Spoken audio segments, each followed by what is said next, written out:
आई आहे, प्रेम आहे म्हणून असं म्हटलंय. आई नुसती सावली नाही तर प्रेमाची सावली आहे. जीवनातली आई गेली की त्याचं प्रेम वजा, प्रेम राहिले नाही.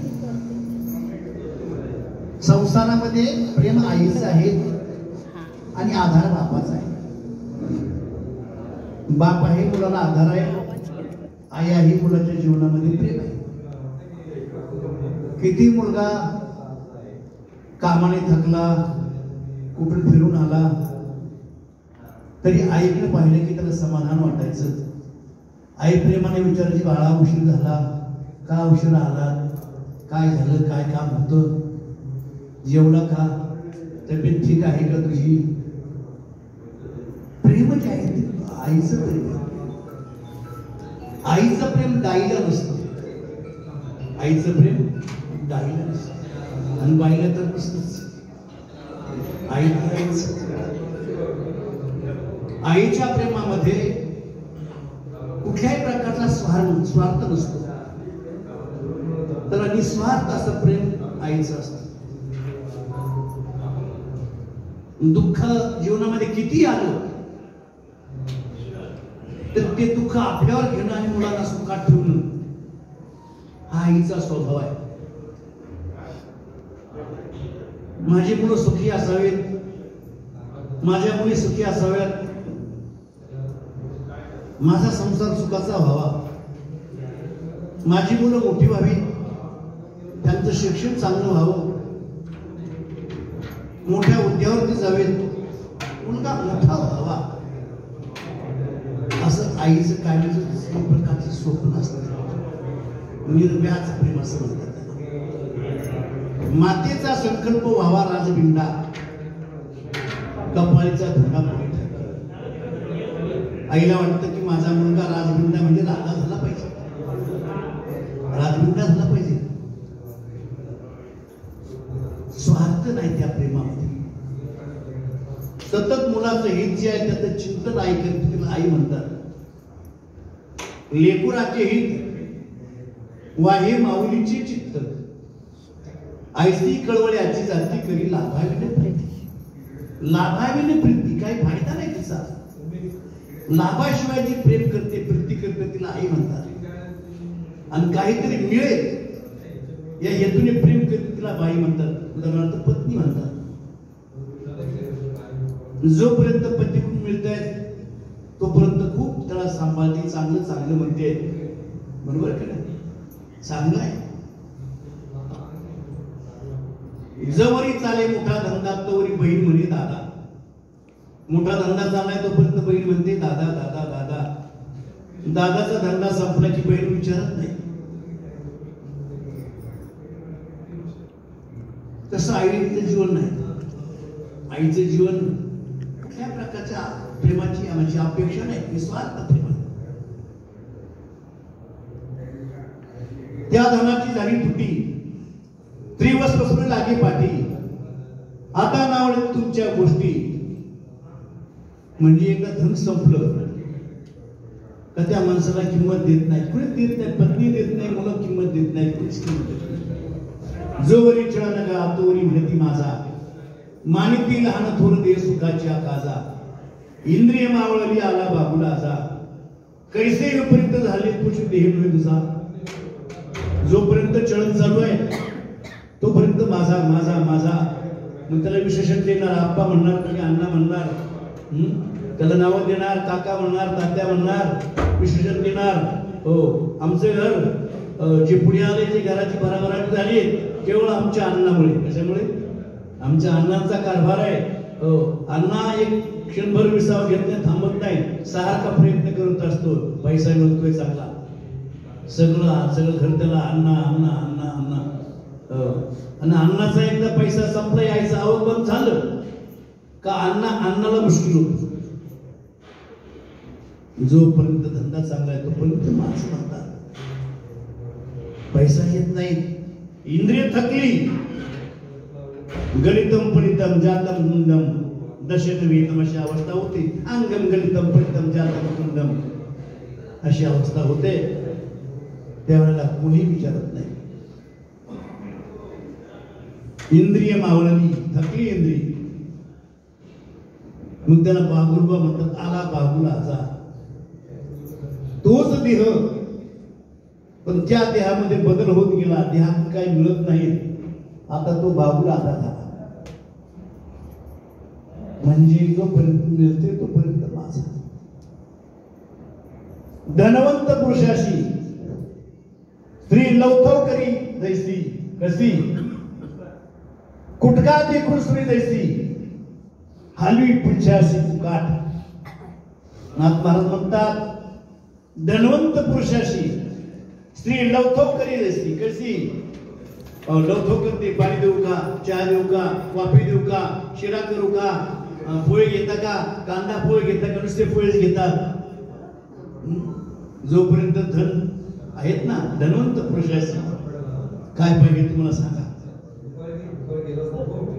कशाप्रमाणे नाथ महाराजांचे शब्द आहे. स्त्री लवथव करी जैसी, कुटका देखून सुनी जैसी.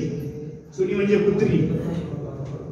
त्या कुत्रीला जर असा कुटका दाखवला ना, ती जशी गोंडा बोलते, कोणी लोंडा बोलतो, कोणी गोंडा बोलतो म्हणतात, तसं शेपूट हलवते ना. हलवी पुरुषाशी कुकाट. जोपर्यंत स्त्री सुद्धा, जोपर्यंत पैसे मिळतात तोपर्यंत सांगतात. सुनी म्हणजे कुत्रीप्रमाणेच. बोलून गेलो होय मी. त्या धनाची झाली तुटी, स्त्री वसवसून लागे पाठी. आमच्या यांना अक्कलच नाही. काय म्हणते, अक्कल नाही. एवढा मोठा संसार केला, एवढी मोठी मुलं झालं, एवढा संसार सांभाळला, पण पैसे यायचे बंद झाले. आमच्या यांना काही अक्कलच नाही. स्त्री वसवसून लागे पाठी, पाठीमागे लागते, कळत नाही. मध्येच येतात, मध्येच बोलतात. गप्प बसायचं. मुलांचे जेवण झाले तर जेवायचं, मध्ये जेवायला मागतात. वस वस करून पाठीमागे लागते. आता नावडत तुमच्या गोष्टी, आता तुमचं बोलणं आवडत नाही.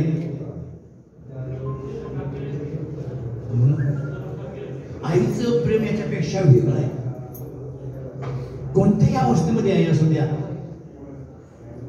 तरुणपणात असू द्या, जरा अवस्थेमध्ये असू द्या, म्हातारी अवस्थेमध्ये असू द्या, वृद्धावस्था म्हणतात, तिच्या प्रेमात कमी नाही. तिच्याजवळ काही जरी नसेल तर प्रेमाने चौकशी करणार, प्रेमाने बोलणार. आईचं अंतःकरण मोठं असतं. माझा मुलगा चांगला राहिला पाहिजे, माझ्या मुलाला दुःख नकोय. दुःख आपल्याकडे घ्यायचं आणि मुलाला सुखी ठेवायचं. छोटासा प्रश्न सांगतो तुम्हाला. मुलाचं लग्न झालं, 1-2-3 वर्ष चांगली गेली. पुढे सासू सुनेचं पटेना. सुनेने सांगितलं नवऱ्याला, म्हणजे तिच्या मुलाला, म्हातारीच्या मुलाला, या म्हातारीला घरात ठेवू नका, आताच्या ताईला घराच्या बाहेर काढा.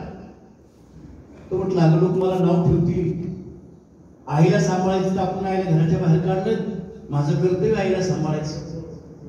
जर बाहेर काढत लोक काय म्हणणार आहे, मीला ठेवूच नका. त्या म्हातारीला खलास करून टाका. काय करा, खलास करा. तू म्हटलं आईने खूप कष्ट केले माझ्याकरता, मला लहानसं मोठं केलं, शाळा शिकवली, गरिबी परिस्थितीतून आता मी इथपर्यंत आलोय. नाही, जर थोडा तुमची आई पाहिजे ना, मी माझ्या बापाच्या घरी जाते. काय म्हणले तुझं, काय नाही, म्हातारी खलास करून टाका. मग ऐकलं त्याने. रात्री 12 वाजता म्हातारी झोपली,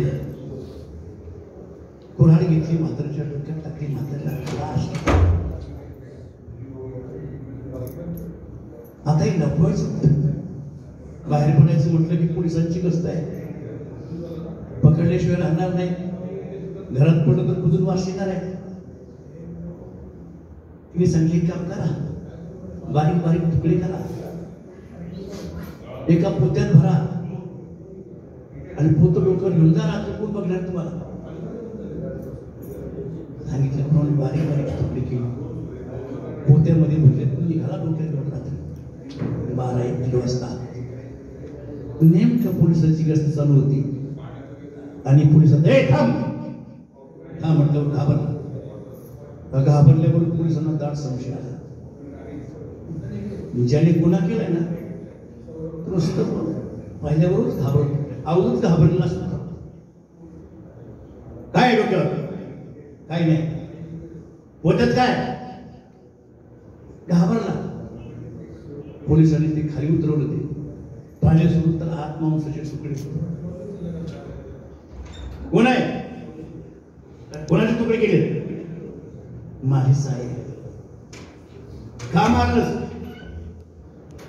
बायकोच्या सांगण्यावर. पोलिसांनी चांगला फटकावला मारला तिथं चांगला. त्या बारीक बारीक तुकड्यामध्ये काळीज होत. त्या काळजाला वाचा फुटली. ते काळीज म्हणते पोलीस आला नका मारू माझ्या मुलाला नका मारू. चुकला असेल तो पण मारू नका. जाऊ द्या माझं काही होऊ द्या पण माझ्या मुलाला मारू नका. याला म्हणतात आई.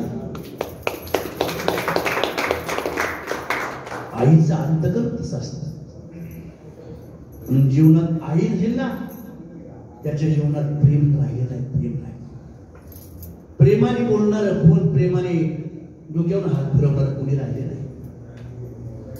म्हणून असं म्हटलंय देवाला सुद्धा असं वाटलंय मी एवढा मोठा आहे पण मला प्रेमाने विचारणारं कोणी नाही. कारण मला आईच नाही. सगळ्यांची आई मी आहे पण मला आई कोण आहे. स्वामी तिन्ही लोकांचा आई बिन भिकारी. तिन्ही लोकांचा स्वामी भगवान परमात्मा पण आईशिवाय भिकारी आहे. आईचं प्रेम ते आईचं प्रेम आहे. जीवनामधून आई गेली प्रेम संपलं. अंतःकरणामध्ये काही सुखदुःख असते तो मुलगा आईजवळ सांगत असतो. काय असेल ते बापाजवळ सांगत नाही पण आईजवळ सांगितल्याशिवाय राहत नाही. अंतःकरण तो आपला मुलगा हलकं करत असतो. याला म्हणतात प्रेम. तसं जीवन माणसाचं आई आई शब्दच असे बोल. अतिशय दुःखामध्ये आईची आठवण. दुःखामध्ये उदाहरणार्थ रस्त्याने चालता चालता तुम्हाला ठेच लागली तुझ्या तोंडात काय येणार आई. हा आई ग आई ग काय म्हणणार आई. आई आठवणार. म्हणजे आईचं रक्त जे आहे आपल्या रोमरोमामध्ये आईचं रक्त आहे ना. रोमरोमामध्ये आईचं रक्त आहे. म्हणून पहिली आईची आठवण होते. जर एखादं भीतीदायक पाहिलं त्यावेळेला आई आठवणार नाही. काय होईल बाप. उदाहरण सर्प आपल्या डोळ्यासमोरून गेला आणि तो सर्प पाहिला काय म्हणणार आई ग. नाही नाही बाप रे बाप. काय म्हणणार बाप रे बाप रे बाप. तेव्हा बाप आठवणार मोठे. पण आई मात्र प्रत्यक्ष जाऊ द्या तुमचे पाय गुडघे दुखतात ना. तुम्हाला जर उठायचं असेल काय म्हणणार आई आई आई आई म्हणणार की नाही. आई आई काय म्हणणार बया बया बया बया नाही म्हणणार बया बया. आई आईच म्हणणार. आई आईचं रक्तच आपल्यामध्ये प्रत्येकाच्या. या ठिकाणी ज्यांच्या जीवनातलं आईचं प्रेम कमी झालंय असे आपले पालक साधे आपलं कर्तव्य म्हणून त्यांनी या ठिकाणी कमीत कमी आईचं निधन झाल्यानंतर आईचा पुढचा प्रवास आहे तो प्रवास स्वर्गापर्यंतचा प्रवास आहे. दुसरा असा प्रवास आहे कठीण प्रवास आहे. त्या प्रवासामध्ये आपल्याकडून काहीतरी पुण्य प्राप्त होईल आणि त्या पुण्याच्या माध्यमातून पुढचा प्रवास आईला सुखकर होईल या दृष्टीने या ठिकाणी ज्या केलेल्या क्रिया आहेत, मग ते प्रवचन असेल, भजन असेल, भोजन असेल, आईच्या निमित्ताने जे आपण दान करतो त्या दानाच्या पुण्याच्या माध्यमातून त्या जीवात्म्याला पुढच्या मार्गाला जाण्याकरता रस्ता चांगला फिरत. फार सुंदर असं वर्णन आहे.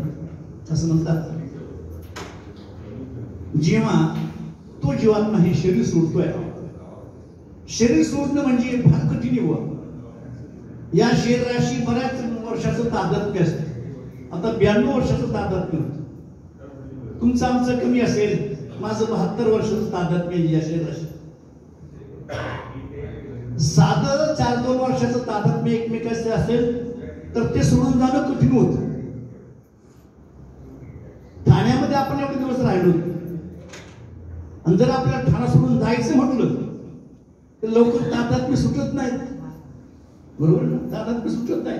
हे जाऊ द्या, या इरात आपण आहेत, आपण ही रूम विकली, दुसऱ्या इरात चाललो, तर इथले आपले शेजारी पाजारी, इथं राहणारे रहिवासी, त्यांच्याशी झालेला परिचय, इथं आपलं चांगलं असलेलं वातावरण हे आपल्याला आवडत आहे, आणि तू सोडून जात असताना थोडस वाईटच वाटत. लवकर सोडून जावं वाटत नाही. शेजारी म्हणतात, रामभाऊ बरं या बरं पुन्हा भेटायला. तो म्हणतो ये पुन्हा भेटायला. अर्थात थोड्या दिवसाचा सहवास ते तादात्म्य सुटत नाही. आणि शरीराशी अतिशय जवळचं तादात्म्य आहे. शरीरातून या जीवात्म्याला बाहेर जात असताना लवकर तादात्म्य सुटत नाही. तो सोडित नाही, शरीर लवकर सोडित नाही. ते जीर्ण असू द्या, जीर्ण म्हणजे वृद्ध झालेले असू द्या, या शरीराशी त्याचा संबंध आहे. या शरीराने ज्या ज्या क्रिया केल्या, त्या शरीराच्या माध्यमातून पाहिलं, या शरीराच्या माध्यमातून ऐकलंय, या शरीराच्या माध्यमातून बोलल्या गेल्या, या शरीराच्या माध्यमातून नातेसंबंध जोडले गेला, या शरीराच्या संबंधातून पती संबंध, पत्नी संबंध, मुलाचा संबंध हा जोडला गेला. नवे नवे जो परिवार तयार झाला, या परिवारातून हा देह सोडून जाणं त्या जीवात्म्याला कठीण होतं. तो बाहेर निघत नाही, बाहेर निघत नाही, पण तुम्हाला आम्हाला दिसत नाही. आणि ते काढणारे आहेत ना, जुडती थोडी जुडती मारती तोडती निष्ठुर यमाचे किंकर भोसा. तुम्हाला आम्हाला दिसत नाहीत, पाहत नाहीत. जर दिसला असतं, प्रत्यक्ष यम दिसला असता, आणि या जीवात्मा आता जीवाला काढत असलं दिसला असता तर कठीण नाही. ते आपल्याला कळत नाही. नवे नवे ज्या व्यक्तीच्या शरीरातून तो जीवात्मा काढला जातोय, जेव्हा काढत असताना त्या व्यक्तीला इतकं दुःख होतं, म्हणतात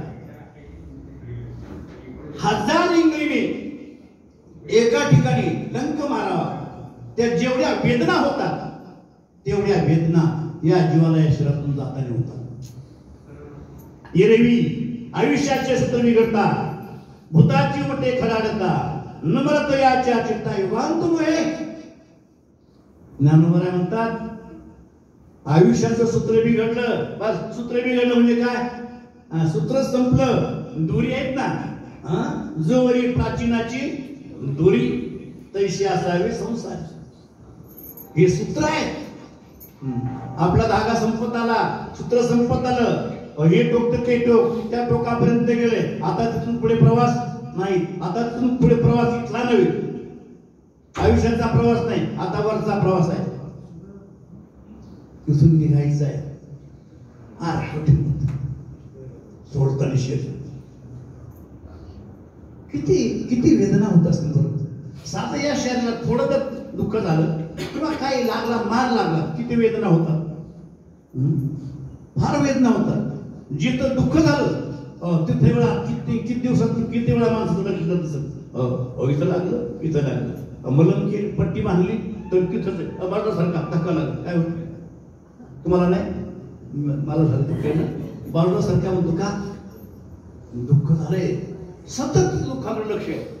आणि या शरीरातून ते प्राण काढायचं, जीवात्म्याला बाहेर काढायचे, किती दुःख होत असत. पण मात्र पाच टाकला ते यमदूताने, ते प्राण आकर्षण करून काही दिवस यम येतील जाऊन कोणी दिवशी प्राण जातील घेऊन, कोणी दिवशी स्मशानी जाऊन एकटेच राहावे समयाशी साथ.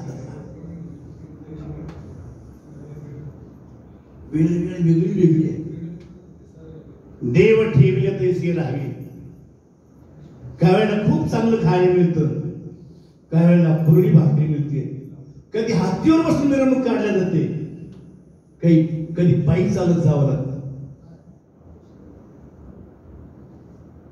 कोणी दिवशी घरात नाही अन्न, कोण्या दिवशी द्रव्याची साठवण कोठे ठेवावे समयाशी सादर व्हावे. जसा समय असा म्हणून जीवात्म्यातून काढताना फार त्रास होतो. जेव्हा ती एक दूध काढतात त्याला बरंच लावून येतात काढल्यानंतर,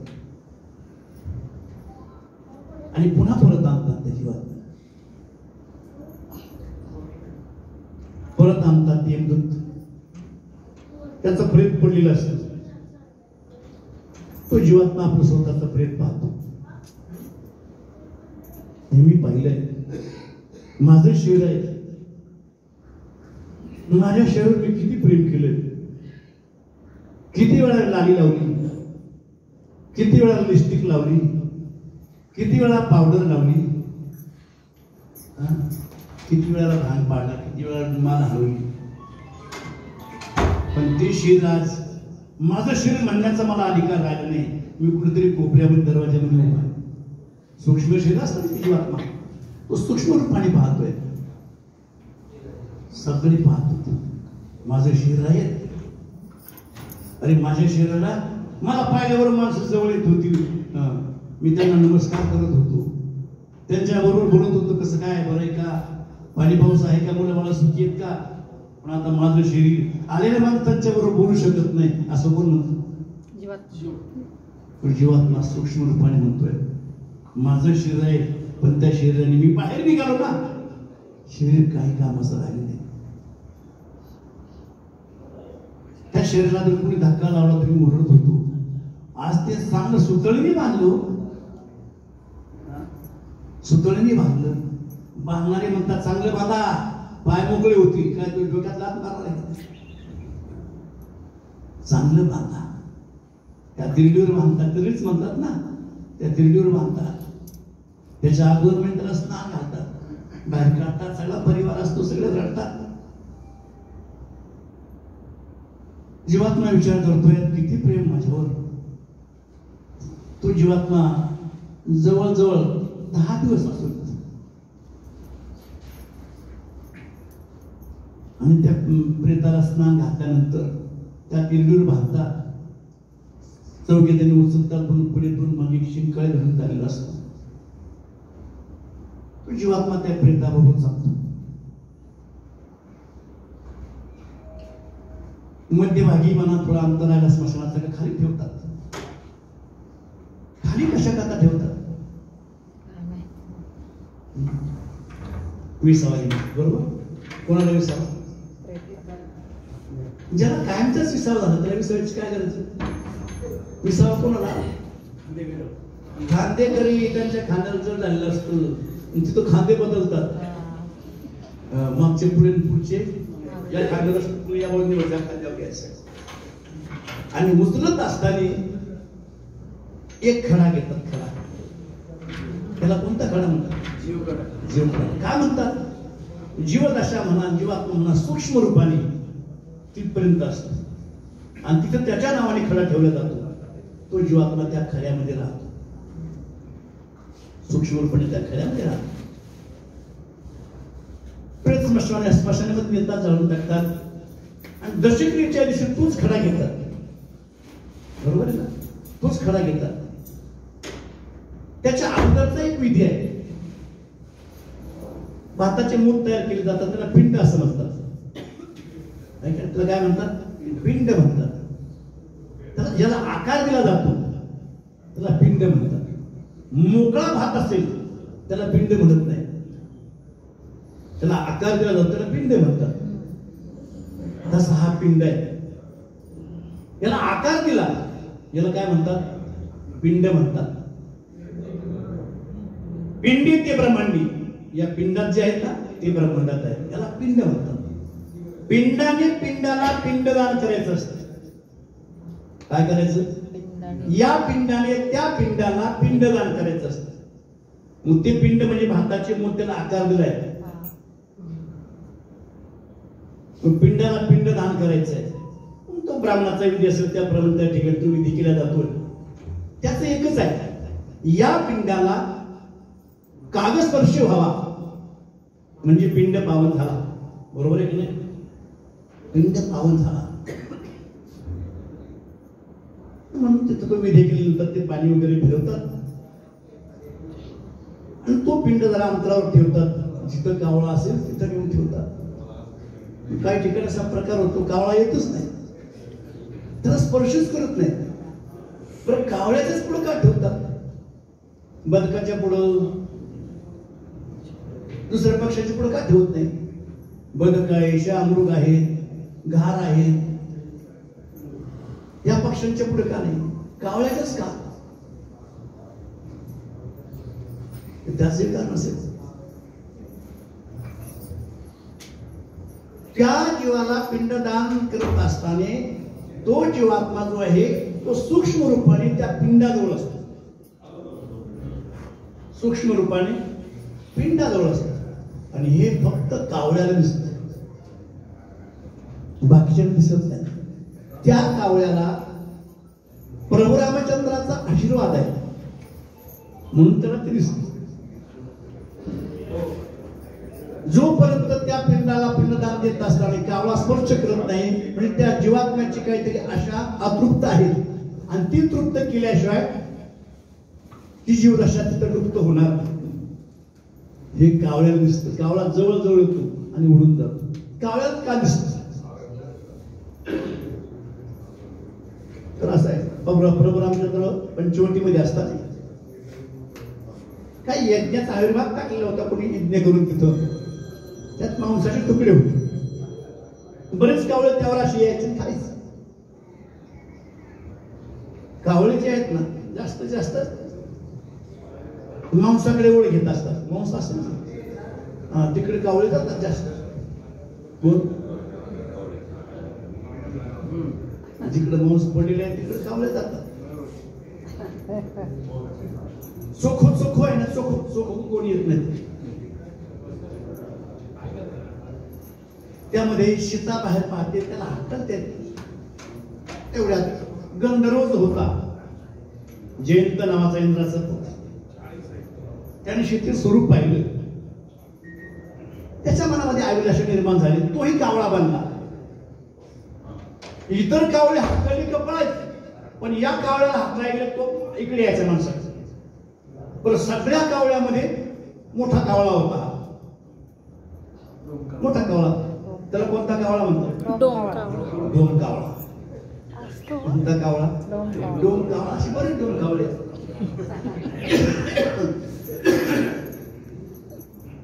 शेवटी तो कावळा सीतेच्या अंगावर धरू लागला.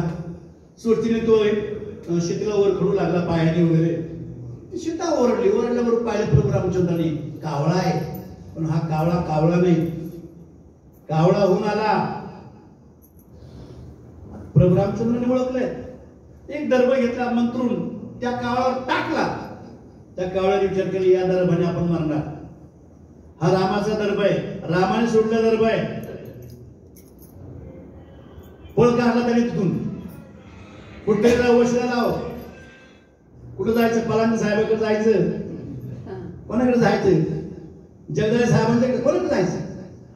त्याने विचार केला वशील लावायचा आहे. एकदम इंद्राकडे गेला.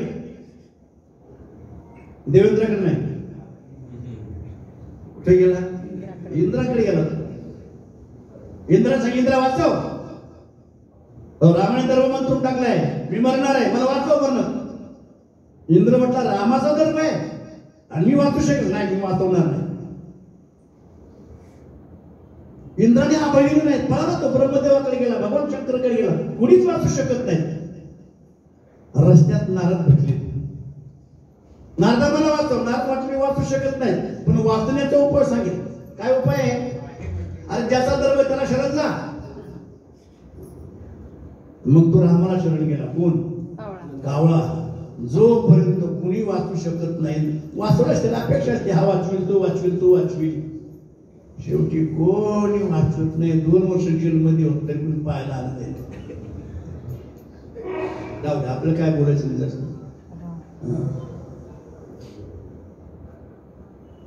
रामाला शरण गेला. रामाने सांगितलं सरळ ठीक आहे, तुला आबादने माझं काम आहे, पण हा धर्म मी सुटलाय, हा मला परत माघारी घेता येणार नाही. सोडशील तू सीतेच्या अंगाला चोचलंय ना, पोचलंय ना, असं ओरबटले आहेत ना.